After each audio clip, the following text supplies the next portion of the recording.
Welcome, hockey fans, to episode 5 of Light in the Lamp. Today we're going to be talking about all the Eastern qualifying games and the round robin, touching on the NFL draft lottery just a little bit. I'm your host, Dola, and with me, as always, is Mr. Jinta. How's it going, pal? Good to be back here with you. Very good, man. Very good. Batting down the hatches for the old hurricane here. We lost some power for a couple of days. Me, I was lucky enough to hold on to it, but parents, the sister, the in-laws, not so lucky. Couple days powerless. Kind of similar to Sandy, not as much damage, but, we did some beer drinking. We had a couple days off from work, and boy, did we watch plenty of hockey here. A lot to talk about today. There you go. Well, glad the motherland is still standing. Glad you didn't find the boat on the side of Route 1 or wherever you found it last time. Want to leave that puppy in the water where it belongs. But good to hear you're good, man. Life over here is it's great as well. It's a little bit early here on the West Coast as we're firing up this episode of Light in the Lamp. It's we're getting after it early, but just like every other episode of Light in the Lamp, we want to kick things off with our traditional beer chugging moment. So that's all you, buddy. I made it last week, but epic fail as far as chugging goes. This is your segment. I mean, we tried to change things up. Rangers didn't really fall into place with the whole change in the beer drinking, but that's another story for the next segment here. Let's watch this guy take down a 7 a.m. Bud Heavy to start his Saturday off. Going to be a day, fellas. Going to be a day. A little less hockey on the list, huh? A lot of teams closed off the rounds last night. I mean, me and you, we were gonna hop on for an episode of Light in the Lamp, and then we were just like, bro, all the seasons are ending. By the time we even talk, all this stuff's gonna be irrelevant. Like, we were heading into those games thinking it's just like, wow, a lot of these games could go to Game 5, but a lot of people put the finisher in her. But we're going to get into that in just a second. I got a beer to chug here for you fans out there. Hope you enjoy, but we're going to get into it. I'm going to light this lamp for you all.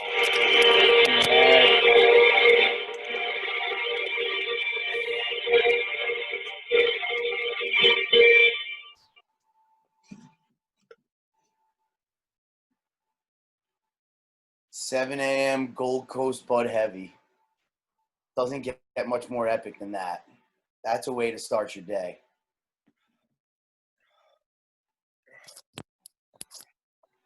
You lit her up, that's for sure. Oh. Yep. Got to get the balls out now. You know what will happen. Oh, man. I mean, over here, I'm bringing it back today, Mr. Tim. We're going with the Heineken.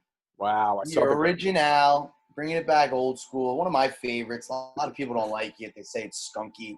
I'm a fan. I like skunk. Something else. We won't talk about what that is. But, the Heineken works for me. I'm a big Heineken guy today. So that's what we're going to be drinking here on the East Coast.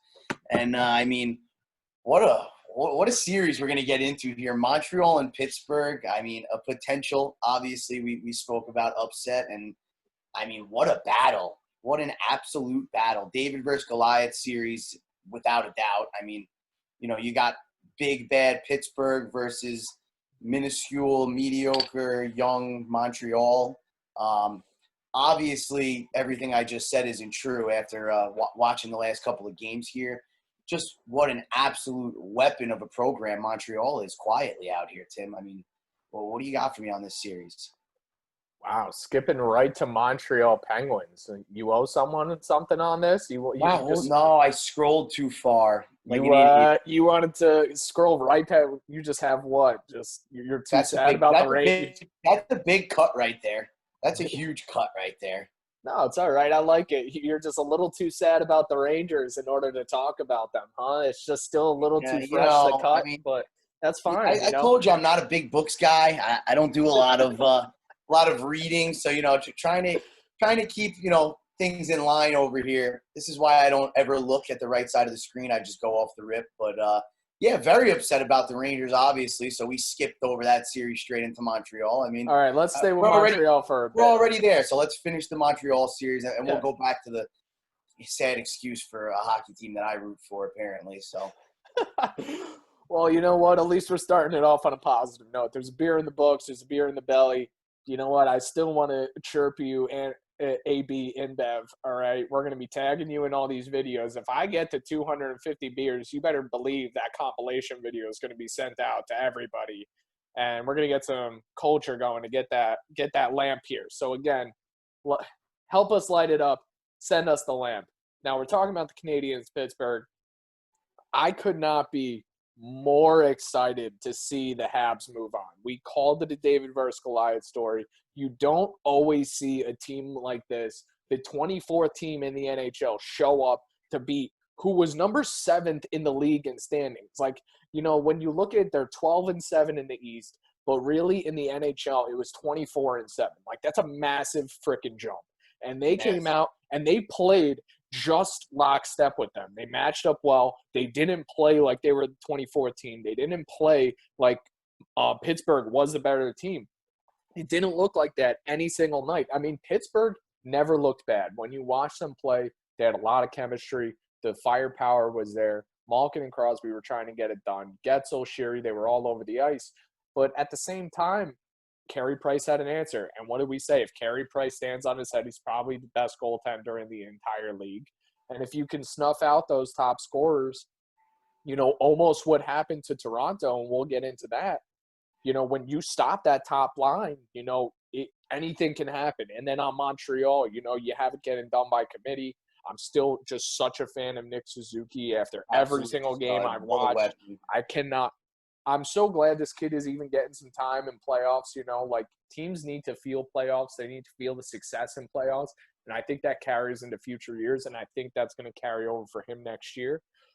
So we're really, really glad to see, you know, at least one team is guaranteed, one Canadian team is guaranteed to move on in the Toronto arena. You know, it was almost a sad sight last night, but, you know, I got to say, I'm really stoked for the Habs.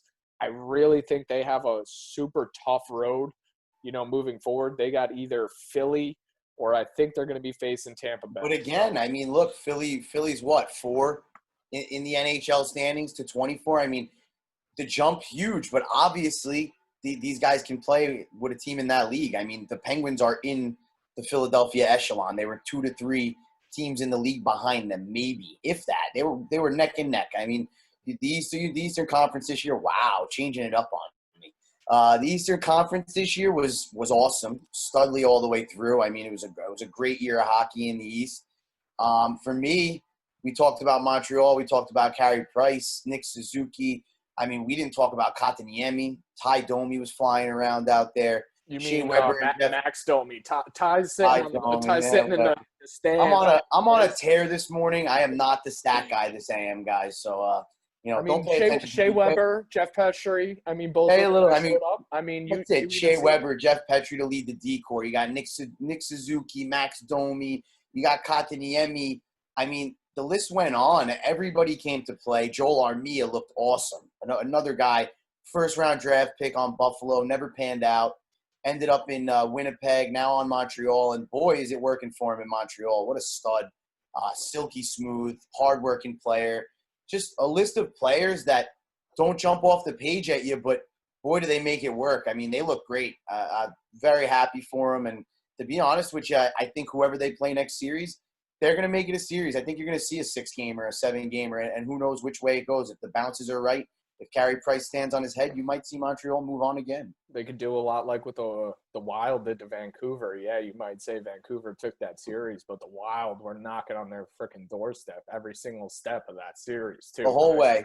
I mean, you know, it's a great story. I mean, we have a lot more of these same stories to talk about because there were this type of upsets, but you always like, in hockey at least, when hard work beats talent, right? I mean, you and I were both players that was the mantra we had to live off of because we weren't ever the most talented guys on the ice. Not even close.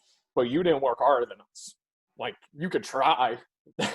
And then I'm going to end up working harder than you and still beating you, and I'm still going to put you on your ass. So every time. I always love that type of story. I always love seeing that happen. So Montreal, cheers. Cheers. We'll see you in the next round. I love it. Joe, I think that's a positive note, but I think I know where we're going with this already. Let's bring it back. I think it's exactly where. Look, I'm smiling right now. That smile's going away any second. So. This was the pine cone we had to sit on, fans. This sat up there. This was the plug that we never wanted, never thought we needed. But Canes versus Rangers, a sad sight on the Rangers side. I mean, when we say we're going to get into this game, I really don't think a lot has to be said. If you actually go back and watch our episode 3, I think we cover almost everything. I mean, the Rangers didn't show up, didn't have urgency. The goaltending was fair, definitely not the worst issue on the Rangers, but mediocre. It's not what we expected coming out from the entire year. I mean, the only positive note for me in Game 3 was Chris Kreider. I have his jersey still in the freaking closet, but he showed up to play. Scored a goal, big pop, big momentum shift for the Rangers. Every time he went to the net, he was chirping the goaltender. He was chirping somebody, face washing guys. He was all over the ice. He wanted the guys to be buzzing. The rest of the group just didn't meet him. And, it's hard. He even said it in a follow-up press conference after, and it was just like, after that first goal in the first game and after Foss got hit, that was it. By Brady Shea, nonetheless. Brady Shea ended the series in one hit. The hit heard around the world. Man, boy, did he look good. He looked better than he ever did on the New York Rangers. I mean, granted, you slide into a top 6 there with 2 injuries. And now that I've been adding it up, Carolina has 9 defensemen that are better than most people's top 6. So, I mean, you got Van Riemsdyk not playing, Dougie Hamilton not playing. We got Joel Edmondson in the lineup, Stanley Cup champion in St. Louis. I mean, Jacob Slavin, best defenseman on the team. He was probably one of the best players. An absolute weapon. Best players in the series. Hayden Fleury, stud. I mean, Brady Shea. You forget that the Rangers sent them there. Brady Shea is in that lineup of defensemen. I mean, and he is easily a top 4 defenseman on any team in the league. And there he slots in as a 5 or 6. And I got to say, Brady Shea, I always loved him on the Rangers. I mean, when we even had Brady Shea, Nick Holden, who's on Vegas, love Nick Holden. Power bomb of a shot. Great defenseman. I also feel that the Rangers' decor was still so young, still so fresh. I don't think they were each ready to kind of come into their own just yet. Yeah, I think with Shea kind of on Carolina with a vet core around him, I think Nick Holden with a vet core around him, you see these guys coming in and just allowing themselves to be patient. They're comfortable. They're a lot more comfortable. They're comfortable rather than, the Rangers just handing them this torch and being like, hey, guys, we need you to basically, I know you're all 20 years old. I need you to go stop Crosby, Malkin, and Ovechkin and, McDavid and Matthews and Draisaitl. And it's like, guys, like we're 6-20-year-olds. Like, help us out a little bit, right? And, you had McDonough, but we shipped McDonough off. You shipped Girardi off. I guess we got Stahl, but, not so much of that vet core anymore. But, I mean, listen, like you said, we kind of went over everything in episode 3. I mean, it's just a heartbreaker to say the least. Kreider came out to play. The rest of the boys were not there. Panarin, the stick handling, the puck moving, it just wasn't there for the series overall. I mean, I know he scored a couple of goals, but the puck looked like a time bomb out there on everybody's stick. Just wasn't our series, and it shows you again, we're in a rebuild. We're in year 2 of a rebuild, and we could be optimistic Ranger fans, and we're going to win the cup, and we're going to make a huge cut bet to win $12,000. From New York. What do you think? We're from New York. That's what we do. But at the end of the day, I mean, you got to be happy with what you got here. I mean, the second youngest team in the league. You got a couple of veterans. You re-signed Kreider, who showed you in Game 3, if anything, that he deserves to be a Ranger for the rest of his career and why he got that contract. Why he needs to be in that locker room anyway, because guess what? He's going to be that physical presence everywhere. He's going to still be the guy in the corner grinding. I agree. He brings a different element as far as the gym, the way he eats, his leadership, his play speaks for itself. For me, as a Ranger fan, you just got to be happy. Again, we could have won the series and still got the number 1 overall pick in this lottery on Monday. Obviously, we lost, so we're getting our shot regardless. But, I mean, for me, obviously a bust. You want to see your team win. You never want to see a loss. You never want to make an excuse for a loss. Not like that. I mean, if we would have lost in 4 and we would have battled, I would have been a little more happy with the outcome. To me, we rolled over and died. That's not something I like to see from a young up-and-coming group, but we got a lot of time here. We got a full season coming up with a lot of new guys. We're going to have some cap room coming out here with Stahl on his way out and Lundqvist on his way out. So, things could change very quickly for the better here for the Rangers. You got to be optimistic. I saw a few articles on it. I don't know how I feel about it just because I feel like it's pushing them out the pasture a little bit soon. But, I don't know how it affects the cap, but if Lundy retires, I'm pretty sure it doesn't affect the Rangers cap. And, I mean, Stahl has a whole nother year on his contract, bro. We are not out of that yet. I mean, unless he retires or walks away, he too has a no-trade clause, and we have him for 1 more year. If he takes a look at some of the video from the Carolina series, Mark Stahl, would love to have you on. One of my favorite Rangers defensemen of the last 10 years. Pal, if that's how you're going to play next season, don't lace him up. No, I mean, for you, for me, for everybody, it's not an insult in anything. It's the bottom line is you're not the player you once were, and this is a young up-and-coming team that needs to give opportunities to the younger guys. You have to give minutes somewhere else, and you got Lieber Hayek, you got our boy coming from Wisconsin here, Keandre Miller. The list goes on. We're signing guys left and right out of college. We got goalies, defensemen, forwards, draft picks. I mean, if you're Stahl, you got to want out of a situation like this, I'm assuming, where, obviously David Quinn, even during the season, is showing you by scratching you and playing younger guys that you're on your way out. So it's like, same with Hank. Obviously, it's a sad time. They were the past decade of our Rangers fanship, and, we appreciate you both. My favorite team of all time. I love them. For me, it's just time, guys. It's time to move on. It is what it is. I mean, just thinking about that, dude, it's $15 million out of like a $71 million cap. Like it's like 20%, a little bit more. Like we need that money. I'm sorry, guys, but when Hank, who's not going to be playing, like Igor took up the post, and even it was said like Dave Quinn would have played Igor all 3 games, but he put in Hank because Igor got hurt. And I don't know if that was from a practice. I don't know specifically what went down. But, I'm happy that we got to see Hank in the net. I thought he deserved to actually get some time. He's earned it just over the course of his career. It is what it is. But, what happened. I'm really excited about the future. I'm very interested to see how some of these contract negotiations play out. We'll see what happens in the postseason, but we'll get into that in another video. I think just, final thoughts on this series is we just really got to give a lot of love and praise over to the Canes. I got to say, we were 2 guys that were saying, I don't care what you're going to do. You're going to F home. And guess what? We're sitting here, I don't know, a week and a half later, and we're watching you guys. Our tunes changed. We're excited. We saw how you came out. You saw how you battled our boys. We saw how you took control of that series. And guess what? We just like good hockey, and since you're playing good hockey, we're gonna ride the ship with you. We're gonna see if the Hurricane can keep the storm coming and make some noise in the next round as well. So, hats off to you guys, Aho, Svechnikov, Slavin. I didn't get to see Dzingel in that first series much, but you get Dougie Hamilton back. You even get some of their bigger names like you were talking about just back in the lineup. They could be dangerous, man. I mean, they're scoring goals. They're meshing. They have chemistry. They're firing on all cylinders. They're in the corners. They're winning foot battles. I mean, that's everything you want to see out of a hockey team. So we'll see what happens.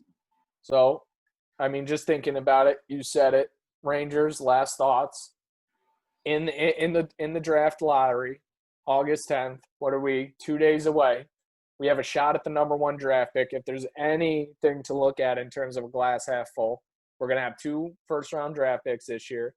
We are going to be in the draft lottery, 12.5% chance to get the number 1 overall pick.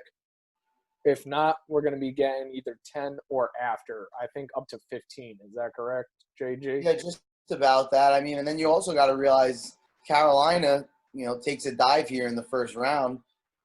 You're looking at another pick potentially in the top 15, top 16. You're going to be right in there under 20. So, I mean, realistically, I know we're talking about riding the Hurricane with these boys, but for me, sit down Carolina, because the better the pick, the better the player. So let's keep it moving. And obviously that doesn't work. Hot take. You as think a Quinn team. or Jeff Gordon has any bit of balls to be like, I'll trade first round pick this year, Hurricanes first round pick and first round pick next year, and grab Lafreniere, or we grab Quentin Byfield, that big center, 6'4", I'd be 225 willing center. to move Carolina's Dude, first rounder. why not move all of it? And another first rounder, or I mean, we have 2 first rounders next year too, don't we?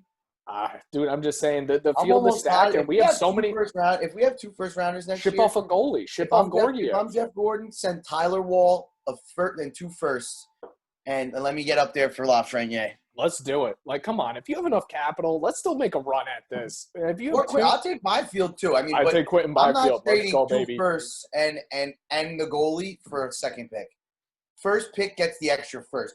Second pick, I give up 2 firsts or a first, a second, and a tendy.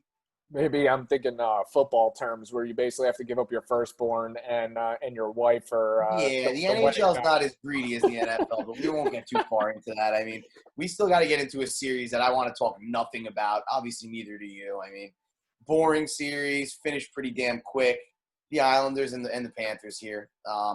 I mean, what can you say? As much as we dislike the Isles, I mean, god damn, did they look good. You don't like the game they played. Boring as all hell. But, I mean, they showed you they could put 5 up. They showed you they could let no more than 1 in. The goaltending tandem works. The defense is quietly very good. You got Boychuk, Letty. You got my boy Devon Taves from Quinnipiac. Shout out the Clifton boys over there. I got to watch those guys play together. Absolute stud, Devon Taves. I mean, you just really got a quiet lineup with Pajot, Brassard, Andrews, Lee. It doesn't jump off the page you give, but boy, does it work. I mean, wow. Harry Trotz just keeping the defense alive. You know, if I had to think of another team, it just reminds you of Montreal, right? Like, you don't see that big name notoriety where it's just like, you know, you're about to roster bait when you hear Ovechkin, when you hear McDavid, when you hear Matthews, you hear Tavares, you hear all these names, and, you know, you're just going 6 to midnight instantly. But when you're watching the Islanders roster, you know, you might get half chub. You might get 30, 40%.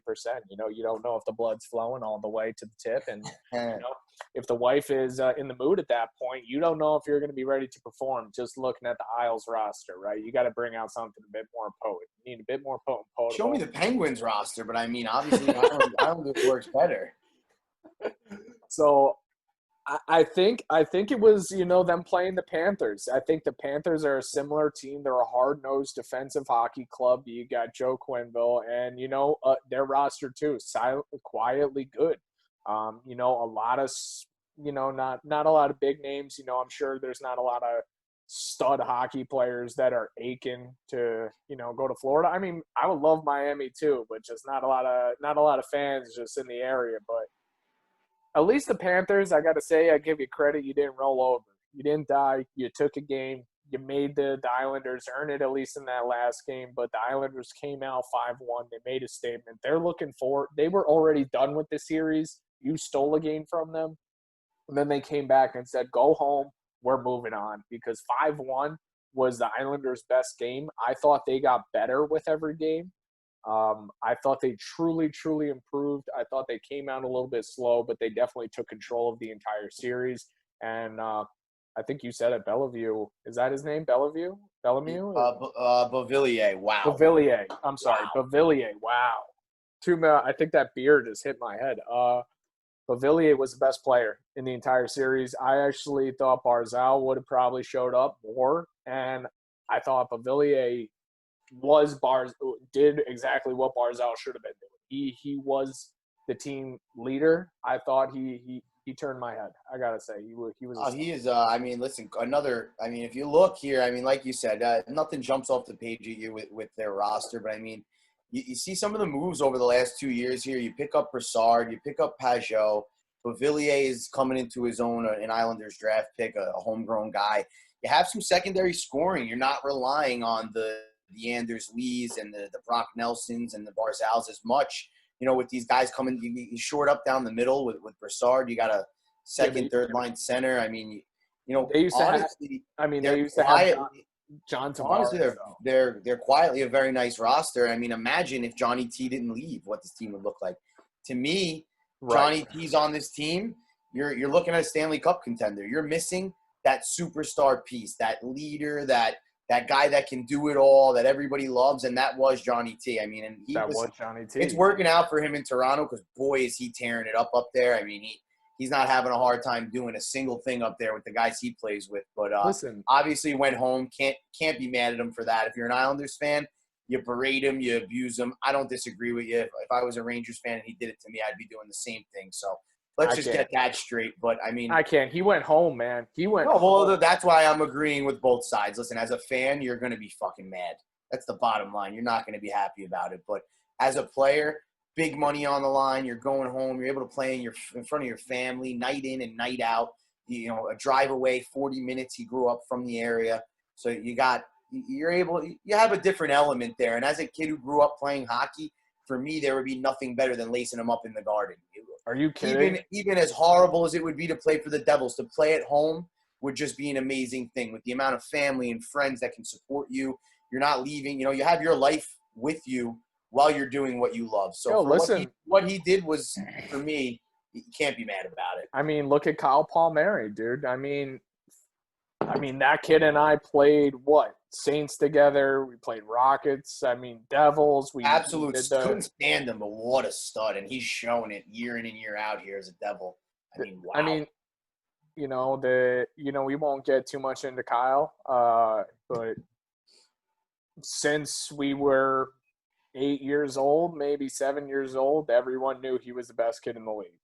Like, it was like for sure. I mean, those Saints teams, when we played against them with our Rockets team, think about how good we beat them a time or two with Goshevsky, but we literally planned around playing Kyle Palmieri. None of those other kids mattered. We knew we were playing Kyle, and that is what we planned around. We planned around the fact that Kyle Palmieri was going to be on the ice. If we could shut Kyle down, we could shut the Saints down. Well, but then look at him. He starts his entire career in Anaheim, right? Having a great career. He's playing with Corey Perry. He wasn't really fitting in very well. I mean, things went better for him in New Jersey than in Anaheim for sure. The end of his Anaheim career was better than the beginning.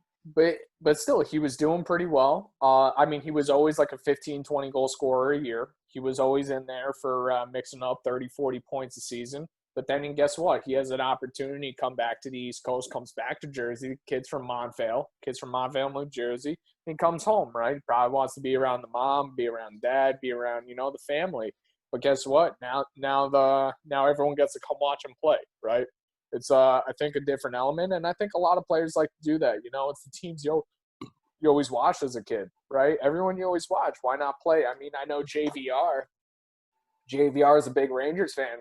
Kid's a Philly boy now, obviously, because not only did he get drafted by Philly, now he's in Philly, but he likes to be around. He has the boys come into the game. He has all of his friends, family. Same element. I mean, listen, he's from Middletown, New Jersey. It's a short hour, 10-minute drive to Philly. I mean, takes about 50 minutes, 55 to get to New York City to the Garden, so it's really no difference.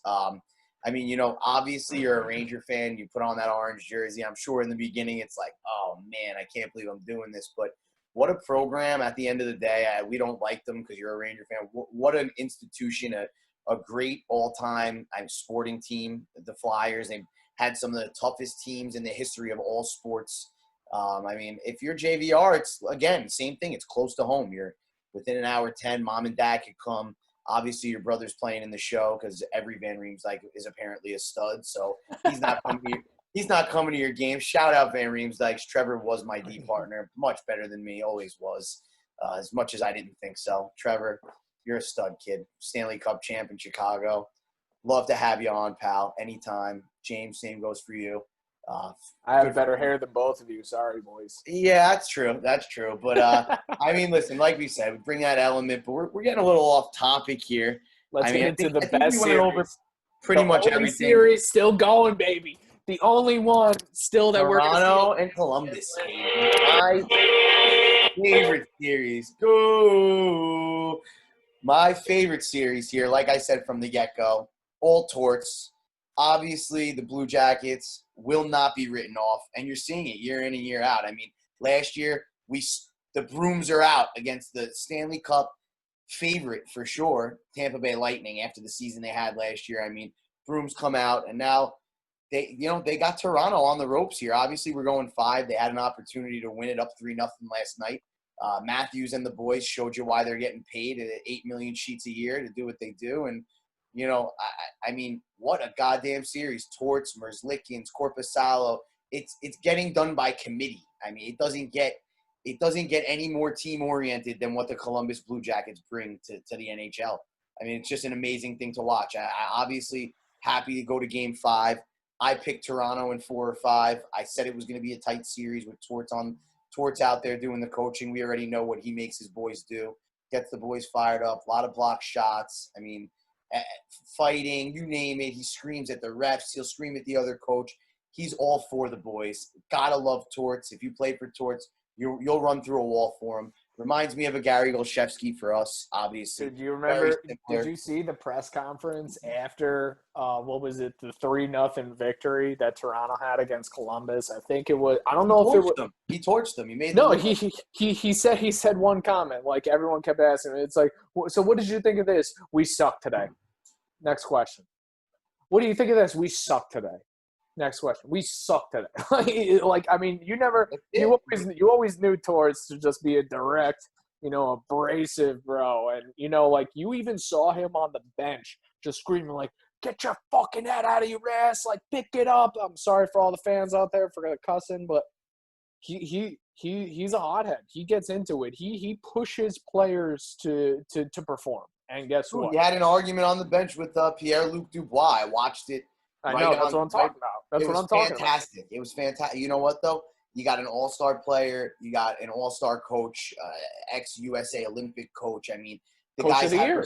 He was the coach of the year. They have respect for each other is the bottom line. And this is why you got to love the sport. You watch two guys that mean so much to their program go at it and then come out the next night like nothing happened and get right after it. And obviously a tough loss in overtime, but they played really well. And Torch just brings a different element. I mean, and not to mention, you got Seth Jones and Zach Werenski out there. It's got to be the best defensive pairing in the NHL, bar none. I've never seen two men move up and down the ice together the way those guys do. They can control the offensive zone, the defensive zone. They play physical in front of the net. I mean, just impressive. Two guys under 27 years old. Werenski, really young. Jones a little older, obviously. I believe he's about 26. Still extremely young, talking older, but I mean, just an incredible pairing to watch. Dude, but let's just really get into this because the last 2 games in this series, not only did Columbus just absolutely bend you and me over a barrel and fuck our parlay, which God, that super crushed us going in 3-0. It's been a bad week. And Columbus coming out of nowhere to come back 4 unanswered goals. But can we even talk about Toronto being so pissed off at Columbus? Columbus goes up 3-0 and under 4 minutes, if you actually look at the timestamps, it is 3:59 or 3:58 when they score the first goal in the third period of Game 4 last night. Toronto nets one. And then at like 3:02, they pop the second one, freaking Nylander. And then with 22 seconds left, they score again, and then Matthews for the win. Are you shitting me? They scored in overtime. Dude, they scored in overtime, but like 3 goals in under 4 minutes and then a goal in overtime. Like, how pissed off were you? And I got to say, Jinta, I was sitting here. I was preparing for our episode. I was preparing for filming. I was writing their obituary. I was looking 4 minutes left. I was hitting the keys. I was just like, oh, my God, the Blue Jackets ripped this one out. It's another upset. We're going to be talking about Torch. Joe's going to grill me on how you just never bet against Torch. And then they just would not be denied. And holy living shit. I mean, this is incredible. We said in Game 3, this is the best series. And they proved it the last 2 nights why this is the best series. Because if you count any team out at any moment, they're going to make you pay. You have to earn every single game, every single minute. And even if you're up 3-0 with 4 minutes left, you better not quit or we're going to make you pay for it. And that's beautiful hockey. That's what gets you jacked up. That's why I'm up at 6 a.m. pounding beers, type shit. And I really freaking love that. And the fact that there's a Game 5, there's no other Game 5. There's no other qualifying round. Nope. And let me But, I mean, listen, for me, what an amazing comeback by the Leafs. I mean, just incredible. We're going to Game 5. I had a loss for words watching the game last night. My jaw dropped, and it was stuck. I didn't really know what to say, where to go, what to do. And I think if Toronto comes out and wins this series tomorrow night and they have success going forward, you have to look at last night as, that's the straw that turned it around for this team. They pulled the right straw. The boys they've been looking for that game in a playoff series for years now. For the last 3 or 4 years, they lose to Boston in 7 games every year. They've been looking for that type of playoff win to really show them they can do it. For me, for the last 3 years, that's the win they were looking for. If Toronto turns it around, you can count last night as the starting point. It's kind of funny because if you even we'll get into the Edmonton Hawks game. Like, I was watching Edmonton, and I gotta say, the Hawks just hung on to that victory. But, like, you look at Toronto, and it's just that. Like, they've gone through this. They've lost. They've been to the playoffs. They've had the team in place. They've had the talent in place. And they get stuck with Boston every year and can't get past them. And they still lose. And it's hard, but it is that time. It is that time that you have to make a run. But when you see it happen, when you see it come together, like Nylander, Tavares, Matthews, I think Hyman had a goal. Like Marner had 3 assists last night. I mean, it's everybody. The boys that needed to put it up did it last night. The boys that needed to put it up when it's 3 minutes to go did it. And guess what? When you're in the locker room and you're not Marner, you're not Matthews, you're not Nylander, you're not Barry, when you're not the top 5, sometimes it's harder to get as jacked up as your teammates because it's kind of you almost put it on their shoulders to win you the game. But when you see them take an effort like that, if I'm the 3rd and 4th line coming out into this Game 5, I am just believing that I was given a second chance by my brothers, and you better believe what I'd be coming out with in some fire. So I think Toronto, the momentum is in your favor. If somehow Torts and the Blue Jackets can snuff it up, we'll see. But I can't pick a game right now. I honestly think Toronto wins this. I think the firepower is there. I think they're ready. I think they're pissed. I don't think they're going to be shut out, and I don't think they're going to go home in their own stadium. This is their house. They even have their locker room for the last game. I don't know how you go home. It's impossible. For me, if Toronto loses tomorrow night, shame on you, Toronto. Shame on you. Shame on you. It's your city. Come on. The city's buzzing. You guys are playing at home. I know the fans aren't there, but they're all over the street. They're outside the arena. I mean, Toronto, it's your series to lose after that comeback last night. That's the bottom line for me. Sorry, that was a great series. I loved it. I love that we get to talk about it tomorrow. It's not even today, so we're going to actually have a Sunday with a really good qualifying hockey game right before we get into this draft lottery. But just, let's just, now that we're kind of over with all the qualifying games, let's just talk about this draft lottery a little bit for the Eastern Conference. You have the Rangers. You have Pittsburgh. You have Pittsburgh somehow in the running. The number 7 overall team in the NHL in the running, 12.5% chance for the number 1 overall pick. You have Pittsburgh with Malkin, Crosby, Getzel, Sheary, and whoever else they have on their team in the running for a first-round draft pick. I'm sorry, Mr. Jensen, but at the same time, I'm a little nervous because I don't want to face 6 times a year a team that gets Alexis Lafreniere on top of this freaking squad. I'm just not. Don't even get me started, man. I mean, just think about all the teams here that are going to be in this lottery. You got the Florida Panthers, who are a good hockey team. They got a lot of offensive firepower. The New York Rangers have Panarin, Zibanejad, Kreider, Strome. I mean, any teams that are getting knocked out right now, for the most part, it's going to be scary.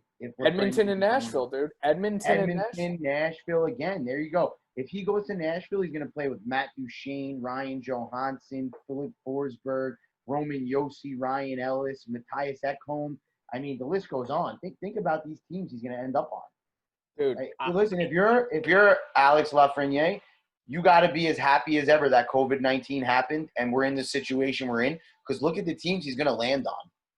Right. Rather than going to a New Jersey or an Ottawa, he's actually He would've going to go to a team that is in contention to go straight into a playoff series next year.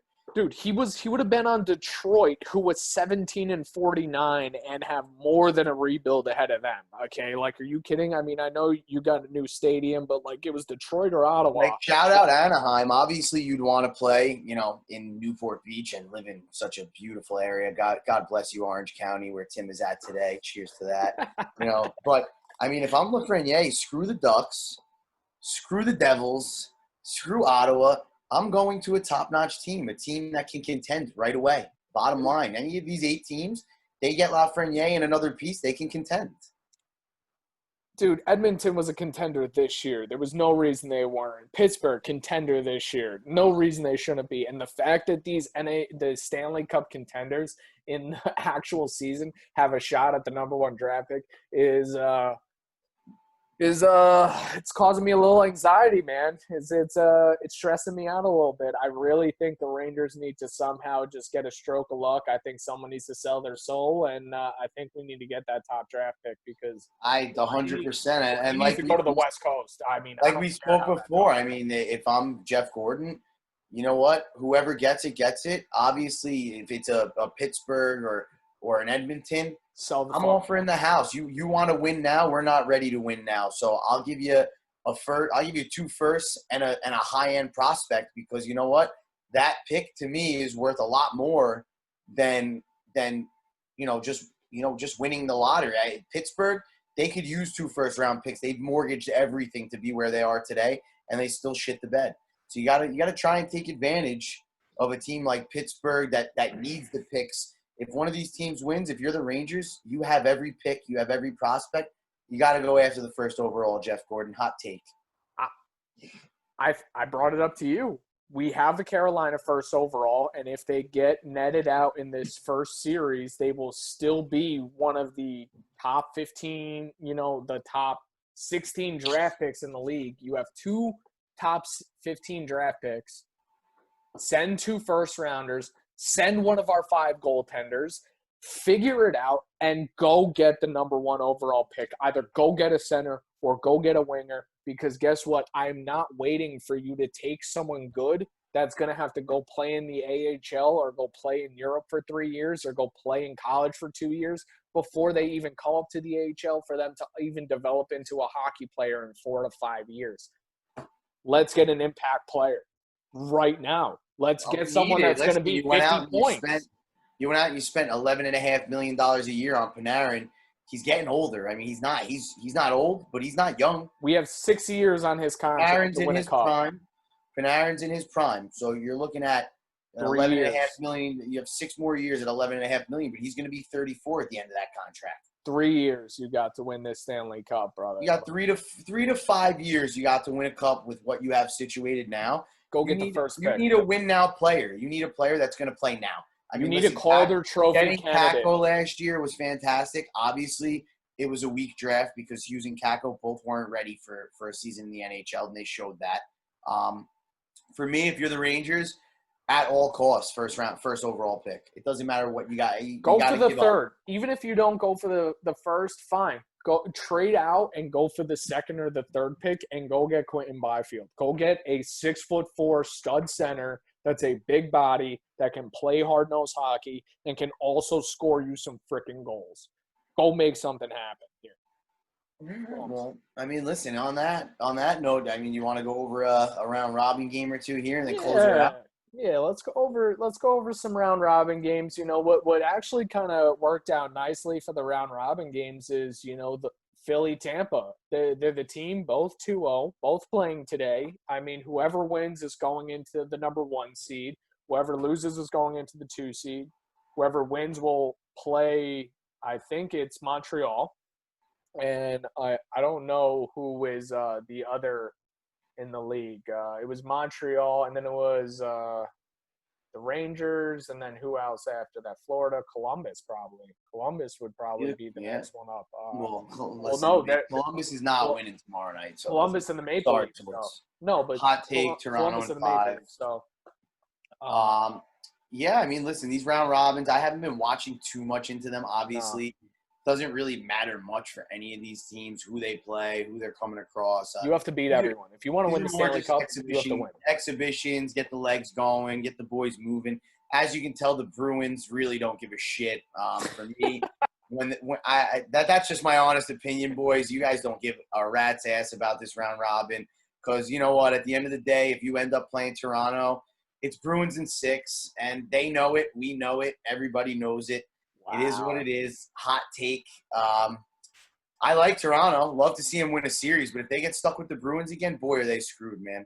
Just a team they can't get past. I think the Bruins right now just haven't had that game where it's like, you know what, if we get down, we can come back 3 goals. I think because Toronto's had that, I think that's a powerful tool that it just lives in the locker room and sits there. But it's just like, dude, we came back from 4 goals in 3 minutes. Anything can happen in this locker room amongst this group. We're special, and I think that's different. You know? Absolutely, I agree. I just think the Bruins bring a different element when it comes to playoff hockey, and they show you that year in and year out.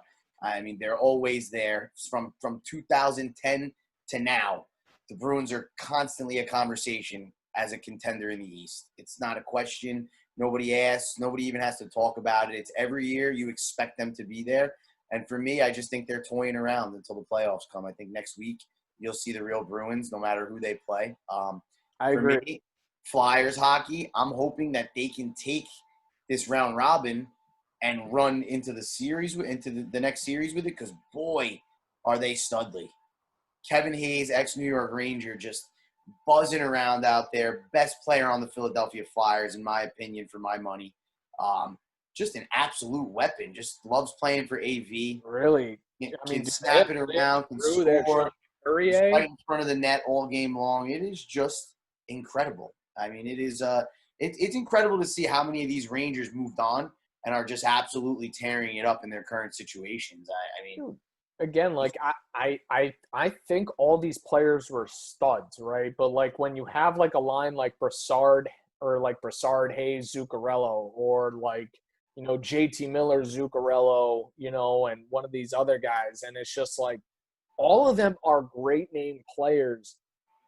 But I still think you're missing that one like full-blown stud. Like all these players are 30, 40-point players. You're missing that 90, 100-point player to elevate their game another 15, 20 points. You know what I mean? Like it's just you're missing that single X factor. And when we had all these guys all at the same time, they were all great. And I still love the team. It was just we had Nash, and maybe you call him our 80, 90-point goal scorer, but in the playoffs, we didn't have an 80, 90 goal point scorer. Nash disappeared, and then you go home, right? I mean, well, listen, it's been a hell of an ep. Bunch of big mistakes from JG.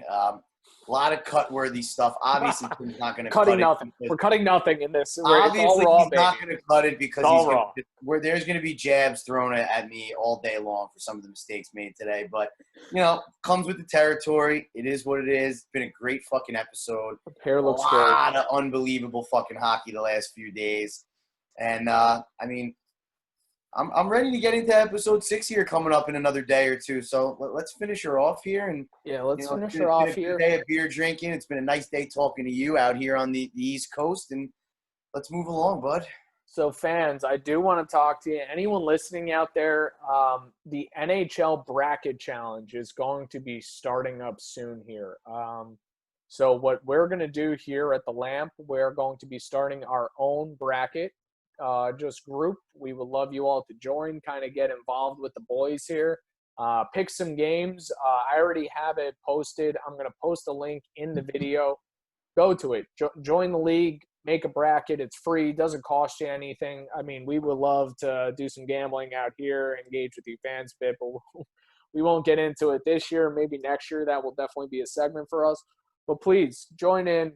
Create a bracket, get involved in the NHL playoffs. Gotta love it. And, you know, please like, share this episode, comment on it. Please get engaged. We definitely want to talk to you. Again, chirp us, jab us, tell us a beer to drink, whatever it is.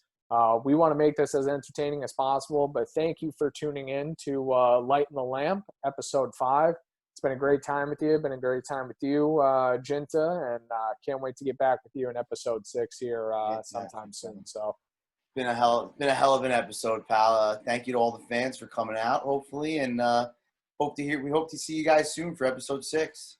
All right. Cheers, everybody. We'll be back with episode 6. More beer drinking, more hockey talk, and can't wait to do it. So we'll take it easy and cheers.